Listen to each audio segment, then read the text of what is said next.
क्या आप भी उनमें से एक हैं जो लोगों को ना नहीं बोल पाते हैं?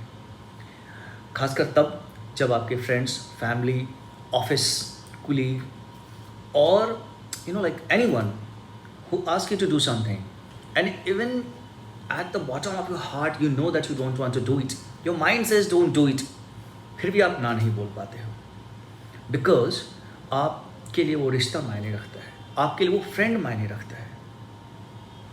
तो आपको लगता है कि अगर मैंने ना बोल दिया तो वो उसकी इंसल्ट हो जाएगी, आपके रिश्ते खराब हो जाएंगे।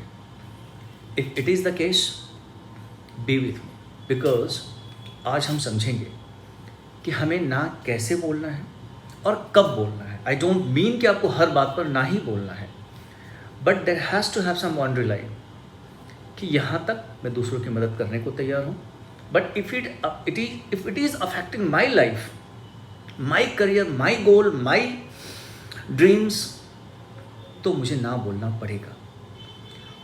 तो बी विथ मी अगेन, मैं और आप साथ में समझेंगे कि ना कब बोलना है, कैसे बोलना है। बिकॉज अगर आपने ना बोल दिया सीधे अपफ्रंट होकर, तो डेफिनेटली सामने वाला बंदा बुरा मान जाएगा।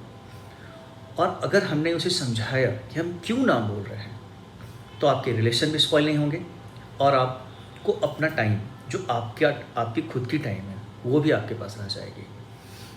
तो स्टार्ट करते हैं। सबसे पहले हमने ना बोलना सीखा क्यों नहीं? अगर इस पर हम थोड़ी सी सोचें या थोड़ी सी अगर हम इंट्रोस्पेक्ट करें, हम थोड़ा आत्ममंथन करें, तो हम देखेंगे बचपन से ही, खासकर हम इंडियंस में, बचपन से ही हमें हमारी पेरेंटिंग इस तरह से हुई है कि जब भी हम अपने मॉम डैड की कामों को हाँ कर दिए, उनकी कामों को कर दिया, रिलेटिव्स को या टीचर्स की कामों को हमने हाँ कर दिया। When I am saying teachers, I don't mean कि होमवर्क, हाँ, तो हमने जब उनकी कामों को हाँ कर दिया, they felt happy, they became happy, and हमारे दिमाग ने ये समझ लिया कि उनकी हाँ में हाँ मिलाओ, ठीक है, उनकी काम को करो और वो खुश हो जाते हैं।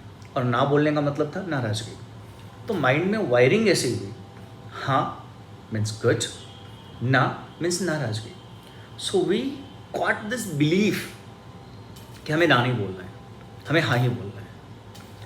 बट हम एक चीज़ मिस कर रहे हैं, अब हम बच्चे नहीं रहे, we are no more a kid, right? अगर आप वीडियो देख रहे हो तो डेफिनेटली आप भी एक बच्चे नहीं हो। तो अगर हम बच्चे नहीं रहे तो हमारे साथ कुछ चेंजेस आए। नाउ हमारी खुद की प्रायोरिटीज़ हैं, हमारे गोल्स हैं, हमारे ड्रीम्स हैं, राइट? तो जब हम बड़े हो गए हैं तो हमें समझना पड़ेगा कि हमें कब ना बोलना है। आई डोंट मीन कि आपको हमेशा ना बोलना है। अगर कोई बंदा हॉस्पिटल में है, वहाँ से आपको मदद के लिए बोल रहा है, तो आप डेफिनेटली करो। कोई गुड कॉज के लिए आप डेफिनेटली हेल्प करो, ह्यूमैनिटी के लिए आप डेफिनेटली आगे आओ। लेकिन कुछ मुद्दे हैं जहाँ पर आपको अपनी चीज़ें डिसाइड करनी पड़ेगी।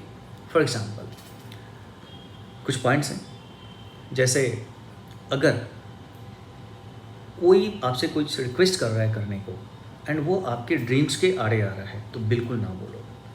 किसी की रिक्वेस्ट अगर आपके गोल से आपको दूर ले जा रही है, तो बिल्कुल ना बोलो। अगर ये टाइम आपकी सेल्फ डेवलपमेंट के लिए है, कुछ नई सेट ऑफ स्किल्स सीखने के लिए है, तो बिल्कुल ना बोलो। If it is your family time, बिल्कुल ना बोलो, राइट? ना तो आपने बोल दिया, लेकिन ना आप इतनी आसानी से बोल नहीं पाओगे। पता है क्यों? बिकॉज आपकी हैबिट में नहीं है, आपके ये कल्चर में, आपके नेचर में नहीं है, ये हमारे। तो स्टीफन कोवे हैं, एक बहुत ही फेमस राइटर हैं, उनकी एक बुक है 7 habits of highly successful people. उनका कहना है कि अगर आप किसी काम को 21 डेज़ के लिए कंटिन्यू करते हो, दैट बिकम्स योर हैबिट। तो आज से आप प्रैक्टिस स्टार्ट करो ना बोलने की, कि boss I am sorry, dude I am sorry, hey sister I am sorry, brother I am sorry. 21वें दिन आप सॉरी ना बोलने की पोजीशन में आओगे कि हाँ ठीक है, मैं ना बोल पाऊँगा। ओके, ये हो गई। अब हमें ना बोलना कैसे है? ना बोलने को हम 2-3 कैटेगराइज कर सकते हैं। 1, अब जब भी ना बोलो तो मेक श्योर कि एक वैलिड रीज़न के साथ बोलो, राइट? जिसे मैं बोलता हूँ सेंसिबल लॉजिक या सेंसिबल एक्सक्यूज़ दो। लेट से आपका कोई फ्रेंड आता है एंड आपको बोलता है कि यार मेरा एक प्रोजेक्ट कर दे।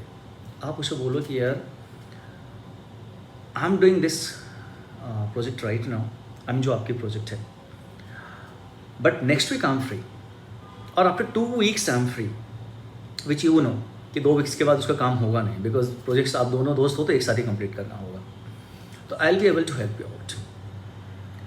तो इस तरीके से आपने अपने प्रोजेक्ट्स की, अपने मार्क्स, या आपकी अगर अपने जॉब में हो या बिजनेस में हो तो अपनी चीज़ों को आपने संभाल लिया, okay. And instead of feeling bad, वो भी आपकी बातों को समझेगा, राइट। दूसरा, या तो आप अल्टरनेट्स दो, जैसे मेरी केसेस में काफ़ी होते हैं, मुझे लोग बोलते हैं कि Rakesh can you come down and have this lecture, right. And if I don't get what I am looking for, और जो मेरी अपने पैरामीटर्स है उससे मैच नहीं होता है, तो मैं क्या करता हूँ, मैं किसी न किसी को रेफ़र कर देता हूँ एंड साफ बोल देता हूँ कि भाई साहब देखो, मेरी कुछ अपने स्ट्रक्चर्स हैं and I follow my own rules. हाँ, लेकिन एक बंदा है जिसे एक नई प्लेटफॉर्म की ज़रूरत है एंड आपको एक कंसल्टेंट की ज़रूरत है। तो इस तरीके से उन दोनों को मिला देता हूँ, उन दोनों का काम हो गया।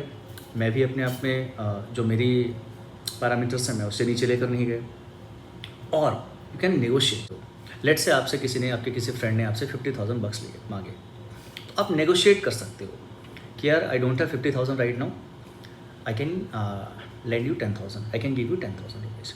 इससे क्या होगा, आप भी एक सेफ जोन में हो, ओके। पहली बात तो take it from my experience, आप पैसे से जितना दूर रहो लेने और देने से, वो सबसे बेस्ट होता है। बट ठीक है, आपको हेल्प करनी चाहिए कभी कभी, and there is nothing wrong in that. तो आप नेगोशिएट कर सकते हो। And last one is the fourth, आप हमेशा टाइम मांगो। जब भी आप डाउट में हो, आपके कॉन्शियस एंड सबकॉन्शियस माइंड में जब भी लाइक दुविधा स्टार्ट हो, जब भी आपके अंतरात्मा कहे कि ये काम मत करो, आप टाइम ले लो। आपके फ्रेंड ने बोला यार मेरा ये काम कर दे, give me some time to think. ठीक, एक 5 मिनट का काम 2 मिनट का काम अलग है। आई एम सेइंग, जब आपको कोई प्रोजेक्ट बोलता है या आपको किसी आवर्स के लिए काम बोलता है, तो आप टाइम मांगो, यार give me 5 minutes, I will call you back. या तो मुझे 1 दिन का टाइम दो, अगर पैसे की बात हो या कुछ मेजर इशूज़ की बात हो, तो आप टाइम ले लो, सो दैट आप उस सिचुएशन को एनालिसिस कर पाओगे, एनालाइज कर पाओगे कि ये करने से ये होगा। आप अपनी सिचुएशन देख सकोगे, क्या मेरे पास इतना टाइम है। इफ़ इट इज़ नॉट, जो हमने डिस्कस किया, आप उस तरीके से मना कर सकते हो।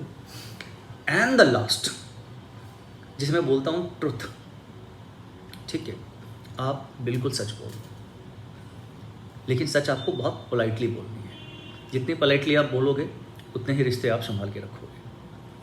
अगर ये बंदा आपकी सच को भी नहीं समझ रहा है, दूर रहो ऐसे इंसान से। बिकॉज जो बंदा आपकी सच्चाई समझकर भी आपसे काम की एक्सपेक्टेशन कर रहा है, उस बंदे को सिर्फ अपने काम में इंटरेस्ट है। ट्रस्ट में, जिस दिन काम पूरा हो गया, ये बंदा आपकी ज़िंदगी से चला जाएगा या आपको अपनी ज़िंदगी से निकाल देगा। That's it guys, do sign, do grow. Again Rakesh here, bye bye, see you, thank you.